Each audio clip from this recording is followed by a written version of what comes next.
വേറെ തന്നെ ഒരു പ്രത്യേക ടേസ്റ്റ് തന്നെയാണ്.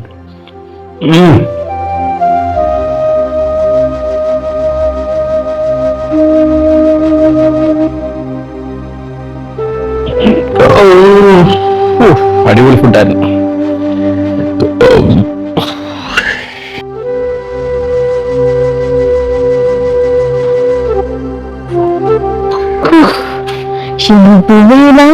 രാവിലെ നടക്കണമെന്ന് വിചാരിച്ചിട്ട് അത് നടക്കേമില്ല.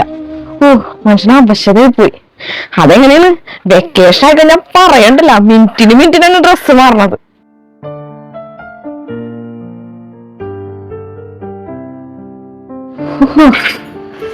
അഞ്ചു മിനിറ്റ് ഇരിക്കാം, അതെങ്ങനെ ചോറിന്.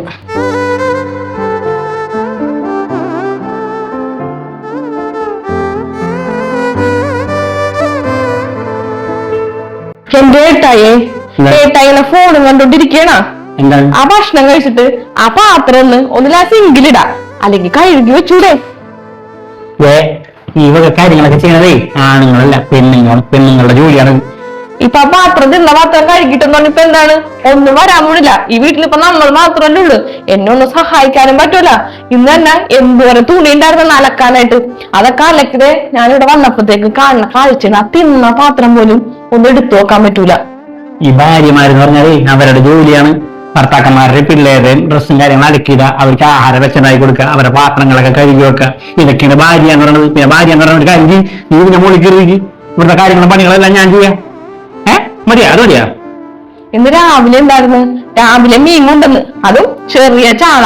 അത് നന്നാക്കി തന്നെ എന്റെ പകുതി സമയം പോയി. എന്നാ വെയിലത്താണ് ഞാൻ പോയി തുണി അലക്കിയത്. അത് കഴിഞ്ഞ് വരുമ്പോ കാണുന്ന കാഴ്ചത് എന്നെ ഒന്ന് സഹായിക്കണം എന്നുള്ള ഒരു മനസ്സില്ലേ?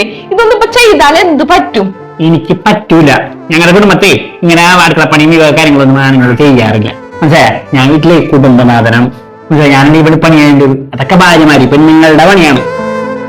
പിന്നെ കൊണ്ടേ കഴുകി വെക്ക്, അവളെന്നെ പഠിപ്പിക്കാൻ പണി. ഒന്ന് ഭക്ഷണം കഴിച്ച പാത്രം കഴുകി വെക്കാൻ പറഞ്ഞാണ്. അതും അവനവൻ തന്നെ കഴിച്ച പാത്രം. അതിപ്പോ കഴുകി വെച്ചാൽ എന്താണ്? പെണ്ണുങ്ങൾ കഴിക്കാതെ പാത്രം വൃത്തിയാവുന്നൊന്നും ഒരു സ്ഥലത്ത് എഴുതി വെച്ചിട്ടില്ല. അവനവൻ കഴിച്ച പാത്രമൊക്കെ അവനവന് കഴുകുക. എല്ലാ ദിവസം ജോലിക്ക് പോകണമെന്ന് പറഞ്ഞിട്ടും ആ കാര്യം പറഞ്ഞുകൊണ്ട് പോകും. ഇത് വീട്ടില് വെറുതെ ഇരുന്നിട്ട് പോലും എന്നെ സഹായിക്കണമെന്നുള്ള ചിന്തയില്ല. ഇതെന്നാലും ഇങ്ങനെ പോയെന്നാവും.